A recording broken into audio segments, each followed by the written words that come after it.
My name is Chelsea Acton. I'm 33 years old, and I operate a horse rescue ranch in rural Virginia. Most of my days are spent reading animals. The way a mare pins her ears when she's been mistreated before. The way a gelding flinches when someone raises a hand. After 8 years of that work, I became pretty good at recognizing damage in horses. In people, though, especially in my own family, I missed every warning sign. What my brother-in-law did at our family reunion last June and what happened 69 days later at my mother's birthday celebration taught me something important. The most dangerous predator isn't always the one that bites. Sometimes it's the one smiling across the table and calling you family. Welcome back to Calm Drama Stories. This channel shares powerful family stories about betrayal, boundaries, and the quiet strength it takes to protect what you've built. If this story speaks to you, leave a comment below and make sure to subscribe. I didn't grow up dreaming about horses. I grew up in a small town in the Shenandoah Valley, the daughter of a cafeteria worker and a machinist. My first career involved numbers. After college, I spent 3 years working as a staff accountant at a small firm in Staunton, balancing ledgers and filing quarterly taxes for local businesses. It was good work, stable work. But every Saturday, I drove out to a neighbor's farm to help with her horses. And every Monday morning, I sat at my desk thinking about fences instead of spreadsheets.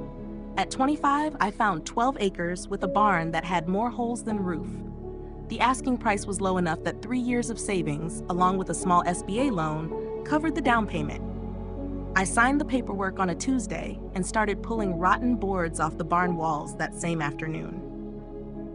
That first winter, I had 5 rescue horses that county services had removed from a neglect case, and a single space heater I carried from stall to stall because the barn had no insulation. I learned fence repair from YouTube. I learned equine nutrition from a retired veterinarian who lived down Route 11. I learned that if you show up at 5 a.m. every day and do the difficult work nobody else wants to do, eventually that difficult work becomes something real. 8 years later, Acton Ridge Rescue housed 22 horses. I operated a farm store out of the front building, selling leather goods, honey, and preserves I made myself. I created an equine therapy program for veterans dealing with PTSD. 4 sessions every week, completely free. And every evening I sat at my desk reconciling the day's numbers. Feed costs, boarding fees, veterinary bills, down to the penny. That habit would eventually save my ranch. I just didn't know it yet. My sister Paige is 4 years younger than me. Growing up, we were close in the way sisters often are when there's nobody else around. Same bedroom, same bus stop, same hand-me-down winter coat. Paige was the social one, the pretty one, the one who knew everyone's name at church. I was the one balancing Mom's checkbook when Dad got sick. We loved each other. But somewhere between her senior prom and my first tax season, the distance started to grow. Paige married Garrett Hollis when she was 24. She had known him for only 7 months. Mom never openly objected. Mom never really said no to Paige. But the night before the wedding, I caught her standing at the kitchen sink, scrubbing the same pot for nearly 10 straight minutes. Paige had children quickly. Lily arrived when she was 25. Mason followed at 27. She stayed home with the kids while Garrett worked in insurance. Every time I visited, the conversations became shorter and the underlying tension became louder. Must be nice being your own boss. I wish I could ride horses all day. I convinced myself she was joking. I convinced myself she was simply exhausted from raising children. Then there was Mom. Linda Acton, 58, retired from the school cafeteria after 31 years. Widowed 6 years ago when Dad's heart gave out in the garage on a Sunday morning. Mom lived alone in the house where she raised us, about 20 minutes from my ranch. More than anything, she wanted her family together under one roof and getting along. "You girls are all I have," she said at least once a month. And because I was the oldest, because I had the space, and because saying no to my mother felt impossible, I hosted everything. Every birthday, every holiday, every family gathering. At my ranch, on my dime. Garrett Hollis was the type of man who could talk for 20 minutes without saying anything meaningful. He had a firm handshake, a broad smile, and a habit of steering every conversation toward money, specifically other people's money. The first time he visited Acton Ridge, he walked around the property like a prospective buyer. This place must be worth what? $500,000? Pretty good for a girl who used to do other people's taxes. I didn't correct his estimate. I didn't address the condescension. I poured him a glass of iced tea and showed him the barn. That was my pattern. Not confronting, not correcting, just absorbing. 18 months before the reunion, Garrett called me on a Wednesday evening. He needed $3,000 for a vehicle repair. His Tahoe's transmission had failed, and the repair shop wouldn't release it without payment. I sent the money through Zelle that same hour. He promised to repay me within 2 weeks. 18 months later, I was still waiting. I mentioned it once, just once, during Sunday dinner at Mom's house. Garrett laughed and waved his fork. "Come on, Chelsea, we're family." Mom nodded. Paige stared at her plate. I dropped the subject because $3,000 wasn't worth losing my sister. That's the calculation you make when you love someone. You compare the money to the relationship and decide the money can lose. The problem is that people like Garrett never stop making that calculation in their own favor. There was another detail I should have noticed. During a visit to the farm store, Garrett asked, "You use QuickBooks or something?" I told him I used my bank's business app on the farm store tablet. It felt like harmless conversation. I thought he was simply making small talk. Mom called in early May with an idea. A real family reunion, Chelsea. Not just the immediate family. She wanted Aunt Harriet, Uncle Tom, cousins Karen and Dean, the entire extended family, while everyone was still healthy enough to enjoy it. She wanted it at the ranch. Of course she did. I agreed because I always agreed. I spent 3 weeks preparing. I rented extra tables and chairs. I hired a local barbecue company for the catering. I hung lights across the barn entrance. I organized pony rides for the children using my gentlest mare, Biscuit. I opened the farm store so relatives could browse and shop. The entire event cost about $4,000 out of my own pocket. I didn't mention that to anyone because it would have made Mom feel guilty and Paige feel compared. June 15, Saturday. 30 people arrived beneath a cloudless Virginia sky. Burgers sizzling, children running through the pasture gate, Aunt Harriet hugging me hard enough to crack a rib. It was the kind of day that makes you believe family is worth every penny. I was operating the farm store register on my tablet, the same iPad I used for my business banking app, selling jars of honey and leather key fobs to cousins I hadn't seen in years. Around 2 p.m., one of my boarding mares spooked at a child's balloon and kicked her stall door. Miguel, my stable hand, radioed me. I placed the tablet on the counter and told Garrett, who happened to be standing nearby with a beer in his hand, "Can you watch the register for a few minutes? I've got a horse issue." He smiled. "Sure thing, Chelsea. Go take care of your animals." It was the first time Garrett had ever volunteered for anything. I was in the barn for roughly 8 minutes. The mare, Duchess, had bruised her hock against the stall door. Nothing serious. Cold hose. Wrap. Done. When I returned to the farm store, Garrett was behind the counter scrolling through the tablet. He looked up quickly. "Just checking whether the card reader synced," he said. The card reader sat unplugged on the counter. I glanced at the screen. The banking app was minimized but still open in the background. Earlier that morning, I had logged in to process a vendor payment and never logged out in the rush. I picked up the tablet, closed the app, and activated the screen lock. 8 minutes. That was all he needed. But I didn't feel alarmed yet. This was a family reunion. My sister's husband, the man who had held my niece during her baptism. You don't immediately recognize a threat in circumstances like that. Your brain labels it as strange and moves on. Later that evening, while everyone was eating cake, Paige pulled me aside near the pasture fence. "Chelsea, how much does it really cost to run this place each month?" I gave her a rough estimate. Feed, veterinary care, insurance, Miguel's salary, utilities, around $7,000 or $8,000. She nodded slowly. "That's a lot." The way she said it wasn't sympathetic. It sounded calculated, like she was evaluating something.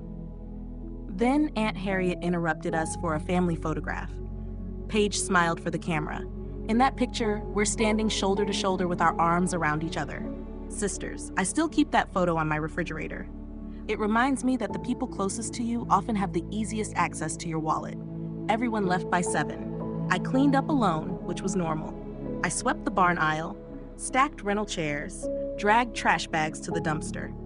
By 9:30, I was at my desk doing what I always did, reconciling the day's numbers. I opened the banking app on my laptop and checked the operating account balance. $3,847. I stared at the screen. On Friday, the day before the reunion, the balance had been $50,847. 3 Zelle transfers had gone out that afternoon. $18,000 at 2:14 p.m., $15,000 at 2:22 p.m., $14,000 at 2:31 p.m., a total of $47,000, gone in 17 minutes. The recipient fields showed the initials GH. I checked again and again and again. Then I called the bank's after-hours line. The automated system confirmed the transfers had been completed. A live representative explained that because the transactions originated from a registered device on my account, they couldn't reverse them without a formal dispute. And filing a dispute on a Saturday night meant waiting until Monday. I changed every password, enabled additional security measures, did everything correctly. It didn't matter, the money was already gone. That night, I sat in the barn on an overturned bucket between Juniper, the first horse I ever rescued, a one-eyed thoroughbred abandoned in a field, and the feed room door. $3,847. That was about 3 weeks of feed for 22 horses. Maybe 4 if I stretched every dollar. After that, I'd have to start deciding which animals to send away. I pressed my forehead against Juniper's neck and took a breath. Sunday morning, I sat on my porch with coffee I couldn't taste and called Garrett. He answered on the 3rd ring. Cheerful. Hey, Chelsea. Great party yesterday. Lily hasn't stopped talking about Biscuit. I skipped the small talk. Garrett, I need to discuss 3 Zelle transfers totaling $47,000 from my business account. Silence. 4 seconds of it. Then a sound. Not quite a laugh, more like a dismissive snort. Oh, that. Yeah, listen, Chelsea, we needed it. Paige didn't want to ask because she knew you'd turn it into a whole issue. We're behind on bills. Mortgage problems. We'll pay it back. When? When I close on a deal I've got in the pipeline. A couple months, max. You accessed my business account without my knowledge and transferred $47,000. That's not borrowing, Garrett. That's theft. His voice changed instantly. The charm disappeared. Theft? Come on. We needed it more than you. You've got your ranch, your horses, your little store. We've got 2 kids and a mortgage. So yes, we needed it. And honestly, Chelsea, you owe your sister. She's been watching you play Farmer Princess for years while we struggle. We needed it more than you. I let those words settle, not because they didn't hurt, they did, but because they clarified everything. This wasn't someone who felt guilty. This was someone who felt entitled. I hung up. My hands shook, not from fear, from the clear realization that no conversation was going to fix this. Monday morning, Mom called before I finished feeding the horses. Chelsea, honey, Paige called me. I know you're upset, but they're going through a difficult time. Garrett has been under a lot of pressure at work. Mom, he stole $47,000 from my operating account. He borrowed it. There's a difference. Then she paused. Family doesn't keep score, Chelsea. I'd heard versions of that sentence my entire life. When I paid for Paige's vehicle repair. When I covered Mom's dental bill. When I lent Garrett $3,000 he never repaid. The score always looked the same. Chelsea gives. Everyone else takes. And if Chelsea notices the pattern, she becomes the problem. Mom, $47,000 isn't a score. It's payroll. It's my feed supplier. It's veterinary care for 4 horses due next week. If I don't get that money back, animals lose their homes. Can't you take out a loan or use your savings? My savings built this ranch. My operating account keeps it running. He emptied the operating account. Just let it go, Chelsea. I don't want this tearing the family apart. I looked out the office window. 22 horses grazing in the pasture. Miguel hauling hay bales. The farm store still decorated with reunion leftovers. Everything running on just a few $1,000s and whatever product sales I could make that week. Letting it go meant letting the ranch go. And the ranch was the only thing in my life that had never lied to me. I'll handle it, Mom, I said. And I meant it. Just not the way she hoped. I sat there watching my horses graze, knowing I had perhaps 3 weeks of operating funds left. 3 weeks before I'd have to decide which animals to send away. Have you ever had someone take what you built and then tell you it was your responsibility to allow it? If this story feels familiar, stay with me, because what happened next surprised me too. Monday afternoon, I drove to the bank. The branch manager, Diane, the same woman who had handled my ranch account since the beginning, pulled up the transaction log and turned the monitor toward me. 3 Zelle transfers. Device, Chelsea's iPad. IP address, matching my ranch Wi-Fi network. Timestamps, 2:14, 2:22, and 2:31 p.m. The exact period I had been in the barn treating Duchess. The system shows these were initiated from your registered device on your network, Diane said. From our perspective, they appear authorized. Someone else used my tablet while I was in the barn. I have a witness who can verify where I was. Diane folded her hands. Miss Acton, I believe you. But without a police report establishing unauthorized access, the bank treats this as an account holder transaction. We cannot reverse completed Zelle transfers under those circumstances. I sat quietly for a moment. The system was telling me that because the thief used my device, it became my problem. Then I need a police report. Diane nodded. I would recommend that. I returned to the ranch and called Ruth Calloway. Ruth was 55, a CPA who had handled the ranch's taxes for 6 years. She was also one of the most methodical people I had ever met. The kind of person who color-coded grocery lists. Ruth, I need your help tracing some transfers, and I need it quickly. Ruth arrived Tuesday evening carrying her laptop and a box of printed bank records I had sent earlier that morning. We sat at my kitchen table while she explained what she found. The 3 Zelle transfers landed in 2 separate accounts. 2 went to an account belonging solely to Garrett Hollis, $18,000 and $14,000. 1 went to a joint account held by Garrett and Paige, $15,000. From Garrett's personal account, Ruth traced 2 outgoing wire transfers. The first, $18,000, went to an entity called Hollis Property Group, LLC. She checked the state corporation records. The LLC had been dissolved 6 months earlier. Whatever business Garrett thought he was operating through it was already dead. The second wire transfer, $14,000, went to an online platform that Ruth identified as a sports betting website. My stomach sank, but I stayed quiet. Ruth watched numbers the same way other people watched faces, waiting for facts before forming conclusions. And the $15,000 in the joint account? Withdrawn as cash through ATM transactions over 48 hours. 4 separate withdrawals of $3,750 each, just under the $4,000 daily limit. Cash? No trail after that. Likely paying people who don't accept digital payments, bookmakers, creditors, or others Garrett owed money to. Chelsea, this isn't borrowing. Ruth tapped the paperwork. The money was moved, divided, and partially converted to cash within 2 days. That's concealment. A prosecutor would call this larceny through unauthorized access. I asked what I needed next. Everything I just showed you. A sworn statement, the bank's device logs, proof that you didn't initiate the transfers. I was in the barn. Miguel saw me. Ruth nodded. Then you have an alibi and a financial trail. Document everything. Emotion won't hold up. Numbers will. Friday morning, I drove to the county sheriff's office and requested Deputy Earl Beckett. Earl was in his 50s, built like a fence post, and had a calm way of listening that made people feel heard.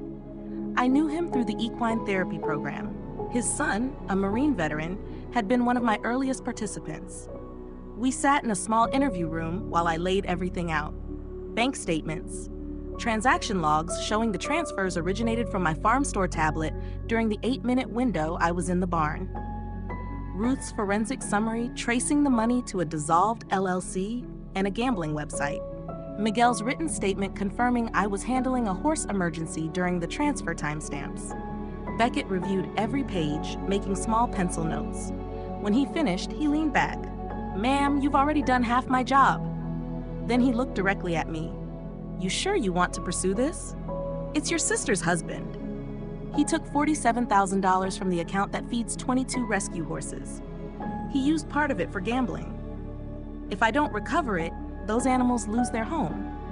So yes, Deputy, I'm sure. He filed the report, assigned a case number, explained that the sheriff's office would investigate and the district attorney would review the evidence before deciding on charges. It could take several weeks. I thanked him and drove home.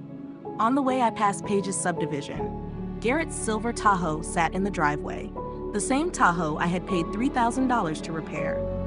Lily's pink bicycle lay on its side in the yard. Mason's tricycle sat nearby. These were my niece and nephew. Their father was the man I had just reported to law enforcement. I kept driving. The following Tuesday, Paige's minivan rolled into my gravel driveway without warning. Lily and Mason jumped out before the engine even stopped. "Aunt Chelsea, can we ride Biscuit?" I let Miguel take them to the round pen while Paige and I stood inside the farm store. She looked smaller than I remembered. Dark circles under her eyes, nails bitten down. "Chelsea, I know what Garrett did was wrong."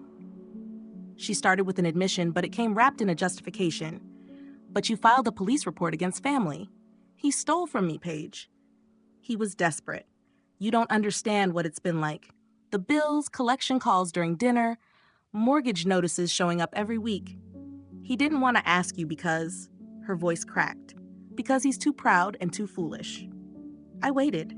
There's a technique I use with frightened horses. Stand still, breathe slowly, let them come to you. I use that same approach with my sister. Then she finally said it. "You have your horses, we have nothing." I looked at her. Then I looked out the farm store window at the barn I rebuilt with my own hands. The pasture I fenced one post at a time.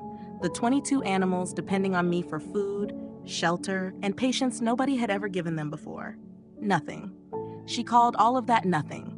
She called 8 years of 5 a.m. mornings, broken fingers, maxed out credit cards, and county fair prize money nothing.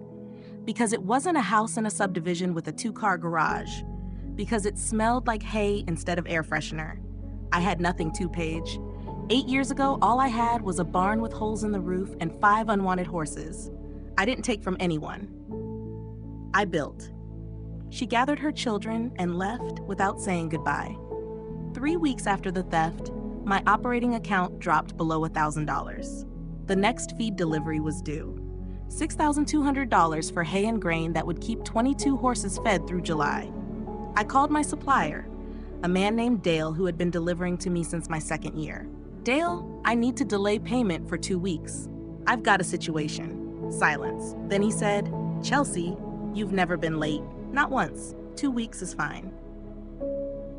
The relief lasted about an hour. Then I opened my email. The veterinary invoice was waiting.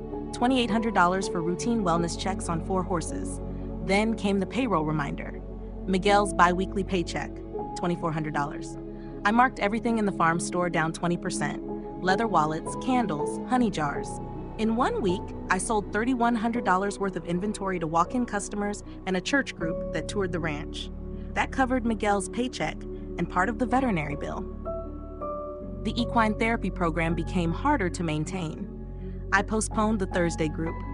4 veterans who drove 40 minutes each way to work with the horses. I called the program coordinator and blamed scheduling conflicts. I didn't tell them I couldn't afford the liability insurance payment that week. That Thursday evening, I walked through the barn checking water buckets. Juniper, my one-eyed thoroughbred, stood at her stall door and nudged my shoulder the way she always did when things got quiet. $47,000. Garrett called it necessary. My mother called it family business. Paige called herself nothing and my ranch horses. But $47,000 was nearly 8 months of feed. Almost a full year of Miguel's salary. 3 years of therapy sessions. It wasn't family money. It was the lifeblood of my operation, and it was now sitting in a gambling account and a series of ATM withdrawals. The jacket showed up during the first week of July. I was cleaning out the storage shed behind the farm store, selling old equipment and anything else I could part with to raise cash. That's when I found a denim jacket hanging on a nail, Paige's. She had left it behind after the reunion. I almost tossed it into the donation pile. Then I checked the pockets. The left pocket held a tissue and a hair tie. The right pocket held a folded piece of paper. I unfolded it. It was a printed screenshot. My banking app, my business operating account. Balance, $50,847.23. Timestamp 2:08 p.m., June 15. 6 minutes before the first Zelle transfer. At the bottom margin was a handwritten note. Paige's handwriting. I knew it as well as I knew her voice. A short sentence. Enough.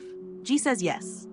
I stood there in the storage shed holding that paper and felt the final barrier between suspicion and certainty disappear. Paige hadn't simply known about the theft. She helped plan it. She checked my account balance on the tablet, confirmed there was enough money worth taking, printed the screenshot, communicated with Garrett. G says yes, before he made the transfers. This wasn't Garrett acting alone while Paige looked away.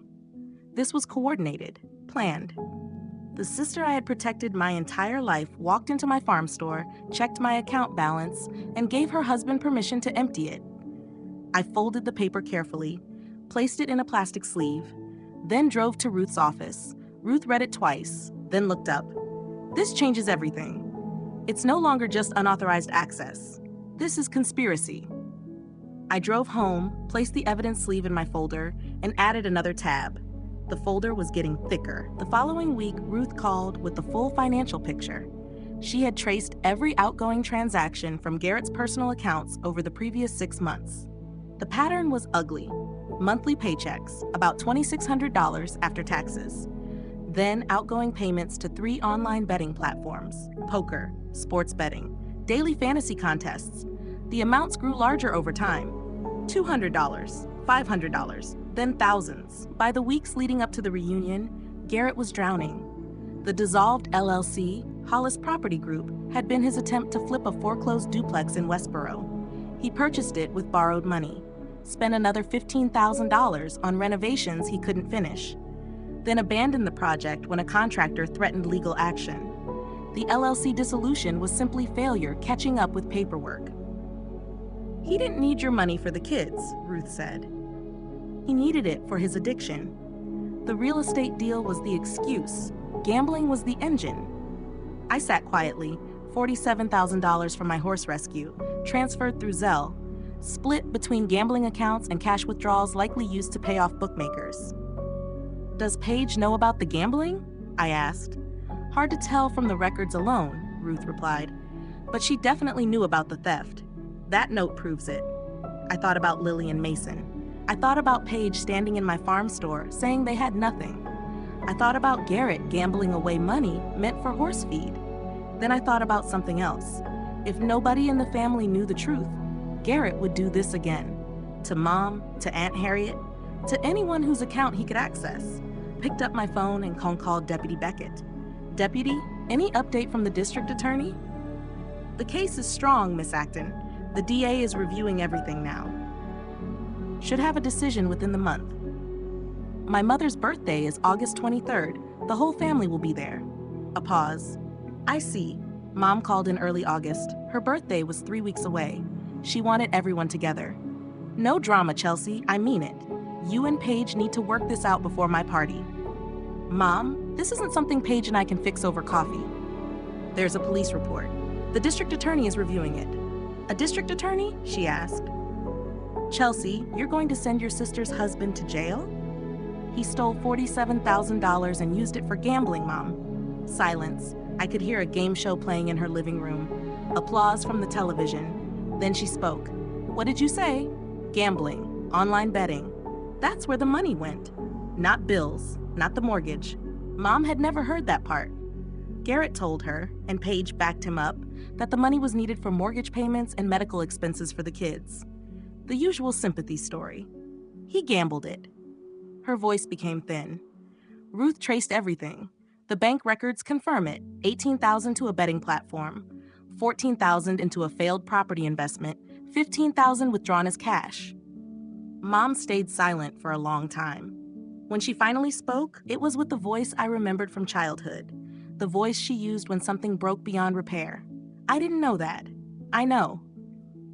Another pause. Are you still coming to my birthday? I could have said no. I could have stayed away.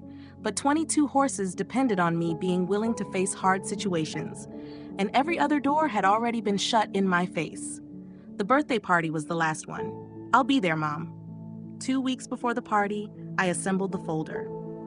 Not a metaphorical folder, a real one. Beige, tabbed, labeled. Tab 1, bank transaction logs with highlighted timestamps. Tab 2, device records proving the transfers originated from my farm store tablet. Tab 3, Miguel's signed affidavit confirming I was in the barn caring for Duchess during the exact transfer window. Tab 4, Ruth's forensic accounting report tracing the money to gambling accounts, the dissolved LLC, and cash withdrawals. Tab 5, Paige's handwritten note? Enough. G says yes. Sealed inside an evidence sleeve. Tab 6. A copy of the police report and case number. Every claim backed by documents. Every document backed by numbers. Every number pointed to the same person. Ruth stopped by the ranch to review everything. You could let the district attorney handle this, she said. Let the legal process work. Garrett has been telling everyone I'm overreacting, I replied. Mom thinks it was a family loan. Aunt Harriet thinks this is a disagreement between sisters. If I don't show them the truth, Garrett's version becomes the family story. And he'll do this again. Ruth nodded. Then keep it clean.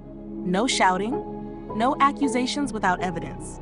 I learned that from you. I looked out at the pasture and from my horses. They don't respond to yelling. They respond to steady hands. I closed the folder, placed it in my bag, hung the bag beside the front door. 14 days, what happened at my mother's birthday party changed everything. August 23rd, Mom's birthday. Her small, ranch-style house on Maple Street, the same house where Paige and I grew up. She had string lights hanging across the backyard and a long table set beneath the oak tree. Paper plates, plastic cups, sweet tea, beer. The whole family was there. Mom, me, Paige, Garrett, Lily and Mason, Aunt Harriet, Uncle Tom, Karen, Dean, a few neighbors, about 15 people in total. I arrived at 5 o'clock, carrying a gift in my bag. The gift was a picture frame I built from reclaimed barn wood. Inside was a photograph of Mom and Dad on their 30th anniversary. She cried when she opened it. Chelsea, this is beautiful. I hugged her, wished her a happy birthday, and tried not to think about the folder in my bag. Garrett was already there near the grill, beer in hand, talking with Uncle Tom, probably about football. When I walked into the backyard, he nodded casually, as if everything was normal, as if he hadn't stolen $47,000 from my account and spent part of it on sports betting. Paige sat at the children's table cutting hot dogs for Mason. She saw me, then looked away. Dinner felt normal on the surface. Ribs, corn on the cob, potato salad, Mom's coleslaw, people laughed, shared stories about Dad. Uncle Tom had everyone laughing with a story about Dad setting his shoe on fire while repairing a lawnmower. For a moment, it almost felt normal. Then Aunt Harriet looked at me and asked, So Chelsea, how's the ranch? Paige mentioned you've been having some money trouble. I set down my fork, looked across the table at Paige. She stared at her plate. Then I reached for my bag. Actually, Aunt Harriet, I'm glad you brought that up. I stood, not dramatically, just because I had something important to say. I unzipped the bag and pulled out the folder. I'd like to address something that has been misrepresented. I'm not having money trouble. Someone took my money. Dean spoke up. That sounded like a threat, Garrett. It wasn't. I didn't. Before he could finish, 3 firm knocks sounded at the front door. Mom stood up, her chair scraping lightly against the patio. She walked through the kitchen and opened the front door. Deputy Earl Beckett stood on the porch in full uniform, his badge reflecting the porch light. Another officer stood just behind him. Good evening, ma'am. Sorry to interrupt. I'm looking for Garrett Hollis. Mom tightened her grip on the doorframe. What is this about? Ma'am, may we come inside? She stepped aside. Deputy Beckett walked through the kitchen and out to the backyard patio. His eyes moved across the table, the plates, the birthday cake, and the open folder in front of me before settling on Garrett at the far end. Mr. Hollis, I have a warrant for your arrest for larceny by unauthorized access to a computer in connection with the theft of $47,000 from the operating account of Acton Ridge Rescue on June 15th. The words were calm and professional, delivered with the same steady tone used in every arrest, but hearing them at a family birthday gathering gave them a different weight. Garrett looked directly at me. You actually did it. I met his gaze. I told you on the phone, Garrett. What you did wasn't borrowing. Deputy Beckett began reading the Miranda rights in a measured and unhurried voice. Garrett placed his hands behind his back, and the handcuffs clicked into place. Paige let out a cry and immediately pulled Mason and Lily close. No, Chelsea. Please stop this. Think about the kids. I looked at my sister, then at my niece with tears in her eyes, and my nephew standing there confused by everything happening. I didn't start this, Paige. He did. I'm just finishing it. Mom stood in the kitchen doorway with tears on her face and trembling hands. She looked at me with something I hadn't seen before. Not anger or disappointment, but grief. I just didn't want to lose either of you." "You didn't lose me, Mom. You lost $47,000 of my livelihood because you told me family doesn't keep score." My voice remained calm. "You were right about one thing, Mom. Family may not keep score, but the Commonwealth of Virginia does." Deputy Beckett led Garrett through the house, and moments later the front door closed behind them. The table sat half empty. Plates of unfinished food remained where people had left them. Uncle Tom's beer sat untouched in the warm evening air. The birthday cake, decorated with blue frosting that read, "Happy 58th, Linda," remained uncut in the center of the table. Aunt Harriet was the first to move. She pulled her chair beside mine and rested a hand on my arm. "You did the right thing, sweetheart. It may not feel that way right now, but you did." Uncle Tom leaned back in his chair. "If somebody had taken that much from my shop, I would have done more than file a police report."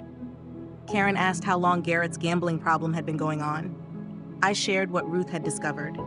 "At least 2 years, based on the financial records." Dean shook his head. "And Paige knew?" I paused before answering. "She knew enough." For a while, nobody said anything. It was the kind of silence that comes after something important breaks and everyone is still trying to understand what remains. Eventually, I stood and walked over to Mom. She was sitting alone at the head of the table, staring at the untouched cake with her hands folded in her lap. I sat beside her. "Mom, I never wanted this to happen at your birthday, but I didn't choose the timing. You told me to get it resolved before the party. It's resolved." She looked at me through wet eyes. Was it worth it? I thought about the feed bills, the veterinary expenses, and the responsibility of keeping the ranch running. $47,000 pays for feed, vet care, and the salary of the only employee I have. Yes, it was worth it. Those horses can't file police reports on their own. She didn't answer. I picked up my bag, kissed her forehead, and said, "Happy birthday, Mom." Then I drove back to the ranch. As my headlights crossed the pasture, Juniper stood waiting by the fence line, just as she always did. 6 weeks later, the legal process was complete. Garrett's attorney negotiated a plea agreement with the district attorney. The original felony charge of larceny by unauthorized access to a computer was reduced to a lesser felony in exchange for a guilty plea, full restitution, 200 hours of community service, and 2 years of supervised probation. The probation also required gambling addiction counseling. The restitution order required Garrett's wages to be garnished.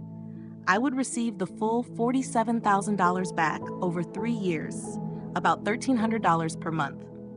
It wasn't immediate, but it was enforceable. Paige was not charged. Investigators determined that Garrett had personally accessed the account and completed the transfers. However, her handwritten note was entered into the court record, making her involvement part of the official case file permanently. In September, Paige filed for legal separation and moved back into Mom's house with Lily and Mason. Garrett rented a small studio apartment across town. At the ranch, I survived the hardest months with help from a small emergency loan through the Agricultural Credit Union. Ruth provided a supporting reference letter explaining the circumstances. Dale, my feed supplier, extended credit through July without hesitation. Miguel never missed a day of work. One afternoon while we were cleaning stalls, he told me, "Miss Acton, my last boss forgot to pay me 3 times and blamed the bank every time. You've never forgotten once." The equine therapy program restarted in September. Deputy Beckett's son, Travis, attended the first session back and brought along another Marine who had recently completed treatment. They spent an hour working with Juniper. Before leaving, Travis shook my hand. "She's still got it." He was talking about the horse, but I think he meant me as well. In October, Mom called for the first time in 6 weeks. "Can I come see the ranch?" "You're always welcome, Mom." She visited on a Saturday morning and slowly walked the property, taking in every detail. Eventually, we sat on the porch together, drinking iced tea beneath the autumn sun. "I should have listened to you," she said. "You should have listened to the numbers. I didn't know about the gambling." "I know, but you knew they were struggling, and you expected me to fix it. You've expected that since I was 16 and working 2 summer jobs so Paige could attend dance camp." She looked down at her glass. "Your father used to say I asked too much of you." He was right. We sat quietly for a while. Then she spoke again. "I'm sorry, Chelsea. For the scorekeeping comment, for the pressure, for all of it. I forgive you, Mom. And I meant it. Forgiveness isn't forgetting. It isn't pretending nothing happened. It's deciding that carrying anger costs more than letting it go. But I'm setting a boundary, I told her. My money is my money. My ranch is my business. If you, Paige, or anyone else ever needs help, you ask. You don't take. And I decide. She nodded. Fair enough. I poured her another glass of tea. In November, Paige brought Lily and Mason to the ranch for the first time since the birthday party. The children jumped out of the minivan before the engine was even turned off. Aunt Chelsea, is Biscuit ready? Can we ride? Mason wants to try by himself. Miguel helped them saddle up while Paige remained near the fence. After about an hour, I walked over to her. She watched Lily carefully brush Juniper's mane. I'm sorry, Paige said. The words felt small and insufficient, but they were all she had. I know. Will things ever be the same between us? I watched Lily rest her forehead against Juniper's muzzle. No, I answered honestly, but Lily and Mason are welcome here anytime, every weekend if you want. They're my niece and nephew. That hasn't changed. And us, I thought about the note. Enough. G says yes. I thought about the balance check and the silence that followed. I need time, Paige, maybe a lot of time. She nodded. I understand. I watched her drive away with the kids. Mason pressed his hand against the window and waved. I waved back and stood there until the taillights disappeared down the road. By spring, the ranch had fully recovered. Restitution payments arrived every month without fail. The emergency loan was halfway paid off. Dale's feed deliveries remained on schedule, and I had taken in 2 more rescue horses over the winter. There were 24 horses now. The farm store was thriving. Weekend workshops for leatherworking, candle making, and honey extraction attracted new visitors, and the local tourism board began featuring Acton Ridge Rescue in its guides. Revenue increased by 20% compared to the previous year. The therapy program expanded to 2 sessions each week. Travis Beckett volunteered as an assistant and proved to be patient, dependable, and excellent with the horses. Miguel received a raise, and I hired a second ranch hand named Jess, a recent equine science graduate, eager to gain experience. Mom began visiting every other Sunday to help in the farm store. She never mentioned money again, and she never repeated the phrase, family doesn't keep score. Paige found work as a dental receptionist, her first job in 6 years. Lily and Mason spent 2 Saturdays each month at the ranch, brushing horses and eating peanut butter sandwiches in the loft. Garrett completed his community service, attended counseling as required, and never contacted me again. Every morning at dawn, I walked the fence line the same way I had for 8 years.